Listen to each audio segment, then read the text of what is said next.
नमस्कार। जय भीम साथियों, दैनिक दस्तक पर आपका स्वागत है। मैं हूं आपका होस्ट जेपी गौतम।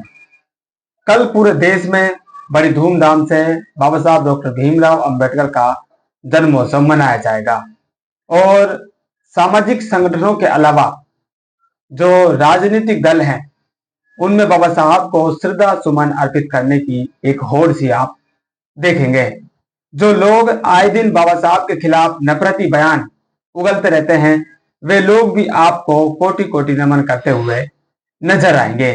ये जो वानगी है साथियों, ये 11 अप्रैल 2025 यानी कि ज्योतिबा फूले बहुजन महापुरुष, एक राष्ट्रपिता जिसको बहुजन समाज ने राष्ट्रपिता की उपाधि दी है और बहुजन समाज के लिए शिक्षा के द्वार खोलने वाले उस महापुरुष की जयंती मनाई गई और इस महापुरुष को पूरे देश में लोकप्रिय करवाने का जो काम है वो बहुजन समाज पार्टी ने किया है। बहुजन समाज पार्टी की तरफ से पूरे देश में जगह जगह पर कार्यक्रम किए गए, लेकिन बहुजन समाज पार्टी के अलावा साथियों जो विरोधी दल हैं, जो हमेशा बहुजन समाज पार्टी के खिलाफ रहते हैं और बहुजन समाज के खिलाफ काम करते हैं, उन नेताओं ने भी 11 अप्रैल पर फुले जयंती पर कोटि कोटि नमन किया। इसकी एक वानगी आप देख लीजिए, फिर आपको आगे की बात बताऊंगा। ये जो फोटो आप देख रहे हैं ये हैं अखिलेश यादव जो श्रद्धा सुमन अर्पित कर रहे हैं। इसके बाद ये हैं योगी आदित्यनाथ जो वर्तमान में यूपी के सीएम हैं, इनकी भी आप श्रद्धा सुमन देख लीजिए। और लास्ट में आते हैं सोनिया गांधी के बेटे राहुल गांधी। इन्होंने भी राष्ट्रपिता ज्योतिबा फूले को याद किया है और इनके श्रद्धा सुमन भी आप पढ़ लीजिए, क्या कुछ इन्होंने एक बड़ा मैसेज लिखा है। तो ये कोटि कोटि नमन की जो प्रथा है साथियों ये चल पड़ी है और बहुजन समाज पार्टी के जो एजेंडा है, बहुजन समाज पार्टी की जो विचारधारा है उसको धुंधला करने के लिए या उस पर कब्जा करने के लिए इस तरह के जो प्रोपेगेंडा है वो अब लगातार बड़ी संख्या में किए जा रहे हैं। इन्हीं पर एक मुस्लिम पत्रकार ने जो लगातार राजनीति पर लिखते बोलते रहते हैं, उन्होंने इन घटनाओं का बारीकी से अध्ययन किया है और कुछ बड़े सवाल इन दलों से उन्होंने पूछने का काम किया है। जब आप उनके सवाल सुनेंगे तो आपको पता चल जाएगा ये हकीकत में कोटि कोटि नमन कर रहे हैं या फिर ये सिर्फ आपकी जो मूल विचारधारा है, आपकी जो मूल पार्टी है जिसने इस देश में बहुजन विचारधारा को फैलाया और आज जिसको ये विरोधी दल हत्याने का काम कर रहे हैं, वो वास्तव में उनकी जो हकीकत है वो क्या है। उनका पहला सवाल होता है अखिलेश यादव से।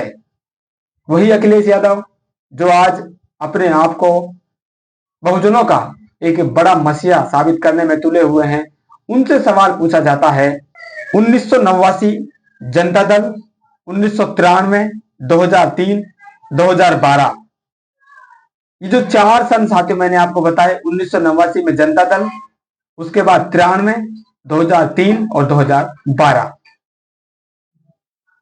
समाजवादी पार्टी की सरकार रहती है। यानी कि 4 टर्म लगभग समाजवादी विचारधारा के जो लोग हैं वो यूपी में सरकार चला चुके हैं। इन 4 बार के शासन में उन्होंने राष्ट्रपिता ज्योतिबा फूले के लिए क्या काम किए, ये बड़ा सवाल साथियों उन्होंने उठाया है। जब आपकी सरकार थी तब आपने इन महापुरुषों के सम्मान में क्या किया, ये सवाल आपके लिए छोड़ जाता हूं। आपको जवाब कमेंट करना है। उसके बाद आप कांग्रेस पर आइए, क्योंकि कांग्रेस ने भी एक बड़ा लेख साथियों राष्ट्रपिता ज्योतिबा फूले की जयंती पर लिखा है। उसकी सच्चाई क्या है, उसकी सच्चाई भी आप जान लीजिए, क्योंकि इस देश पर लंबे समय तक अगर किसी पार्टी ने राज किया है तो वो है कांग्रेस।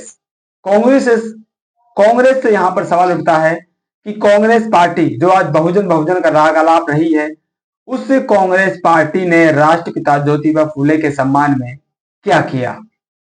अगर कोई काम साथियों आपको याद है तो जरूर कमेंट में उसकी जानकारी दे, ताकि अन्य लोगों तक भी जो कांग्रेस की जानकारी है वो पहुंच पाए।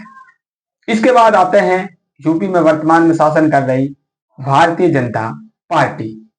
भारतीय जनता पार्टी लगातार, अब तो आप देख रहे हैं 2 टर्म से वो बीजेपी की जो पार्टी है वो यूपी पर शासन कर रही है। इससे पहले भी 99, 2014, 2019 में इनकी सरकार रही है जो केंद्र में रही है, और उसके बाद 91 से 2017 और 22 भाजपा शासन यूपी पर कर रही है। तो ये जो 4-5 टर्म भाजपा ने शासन किया है और कर रही है, इस दौरान ज्योतिबा फुले और बहुजन महापुरुषों के सम्मान में इस पार्टी ने भी क्या किया है। तो तीनों पार्टियों के शासन साथियों आपको बताए, समाजवादी पार्टी, कांग्रेस पार्टी और भारतीय जनता पार्टी, इन तीनों पार्टियों ने जो आज कोटि कोटि नमन करने पर आमादा हैं, इन लोगों ने वास्तव में जब इनकी सरकार रही है या चल रही है तो बहुजन महापुरुषों के सम्मान में क्या क्या है, जरा वो काम ये गिनवाने का काम करें। लेकिन जिस पार्टी के ऊपर लगातार सवाल या निशान उठाए जाते हैं, उस पार्टी ने अपने बहुजन महापुरुषों के लिए क्या किया, उसकी एक वानगी आप यहां पर देख लीजिए, जिसे इमरान खान जी बता रहे हैं। बसपा ने ज्योतिबा फुले की याद में मुरादाबाद जिले से पृथक करके ज्योतिबा फुले नगर जनपद का निर्माण किया। बरेली में एक भव्य राज्य स्तरीय ज्योतिबा फुले रुएलखंड विश्वविद्यालय बनवाया। तो ये जो दो साथियों बड़े काम हैं, एक तो जिले का नाम बनवाया, एक जिला बनवाया था, और दूसरा एक विश्वविद्यालय बनाया। और छोटे मोटे जो काम हैं वो आप गूगल करेंगे तो आपको तमाम ज्योतिबा फुले के नाम पर बहुजन समाज पार्टी के काम मिल जाएंगे।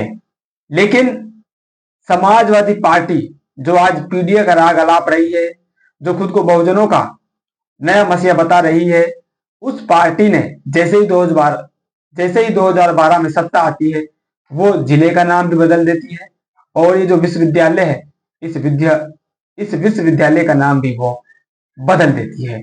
और एक नई जानकारी साथी और सामने आई है, ज्योतिबा फुले के नाम से बहुजन समाज पार्टी ने एक विद्यालयों की श्रृंखला शुरू की थी। उस विद्यालय की श्रृंखला को भी सपा सरकार में समाप्त कर दिया गया, और उनका जो नामकरण है वो भी बदल दिया गया था। तो इनके मूल में साथियों क्या है, इनके मूल में वही जो प्रोपेगेंडा है, पाखंडवाद है, वही इनकी विचारधारा है। इनको हिंदू मुस्लिम करने से फुर्सत नहीं है, बाकी आपके वोट इनको लेने हैं। आपकी जो पार्टी है, आपकी जो विचारधारा है, इससे इनको बड़ा खतरा है, इसलिए उस विचारधारा को ये थोड़ा सा धुंधला कर रहे हैं, उस पर ये कब्जा जमाना चाहते हैं, और आपके जो हक अधिकार है उन पर ये कुंडली मारकर बैठना चाहते हैं। इसलिए आज ये आपके महापुरुषों को कोटि कोटि नमन करने का जो ढोंग है वो करने का काम कर रहे हैं। यही इमरान खान जी ने अपनी एक बड़ा लेख साथी उन्होंने लिखा है, उस लेख में बताने का काम किया है। तो असल में ये जो कोटि कोटि का खेल साथी चल रहा है, ये सिर्फ और सिर्फ दिखावा है, प्रोपोगेंडा है, और आपके महापुरुषों को आपसे छीनने का ये एक दुष्प्रचार ये लोग कर रहे हैं। आपका क्या मानना है, आपके क्या विचार हैं, जरूर कमेंट कीजिए। फिलहाल इस अपडेट में इतना ही, मिलते हैं नई अपडेट में, तब तक के लिए जय भीम।